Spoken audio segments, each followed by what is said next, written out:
Inaresto sa Cagayan ang isang pare na itinuturong ng molestya sa isang menor de edad. Pinagbantaan din daw ng suspect ang biktima na ikakalat ang pribadong video nito kung hindi papayag sa kanyang gusto. Yan po ang tinutukan ni John Consulta. Nang maispatan ng mga tauhan ng NBI Cagayan Valley District Office ang sasakyan ng kanilang target, agad nila itong hinarang.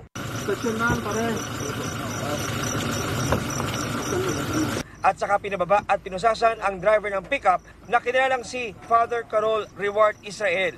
Ayon sa NBI, inaresto ang pari matapos ang sumbong ng 16 anyos na babae.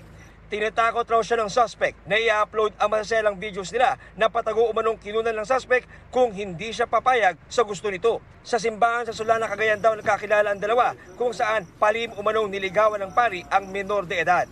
Itong pangyayari na ito with the victim po ay nangyari po ng more or less 20 times sa iba-ibang lugar po. Nangyari po ito sa motel, hotel, sa kotse po at base po sa statement po ng victim, minsan po ay nangyari po ito sa kumbento mismo. May mga nakita po na mga files din, mga videos, itong subject kasama ang 7 na biktima pa, na may mga sexual encounters po sila. Ibig sabihin lang po nito, hindi lamang po ang ating biktima yung naging sangkot sa mga posibleng pananakot nitong ating subject. Emosyonal naman ang pamilya ng biktima nang madiskubre ang pang-aabuso ng pari sa kanilang anak. Justisya po para makamtam namin. Makulong na lang po. Matanggal sa pagkapari, sir. Pagkatapos ng ginawa niya sa bata, sir, wala na siyang karapatan na maging pari. Sinubukan namin kunan ng payag ang inarestong suspect matapos itong makapagpiyansa. Pero hanggang sa ngayon ay wala pa rin itong sagot sa aming hiling. Sa isang pahayag, kinumpirma ng Archdiocese ng Tuguegarao na pari nila ang suspect.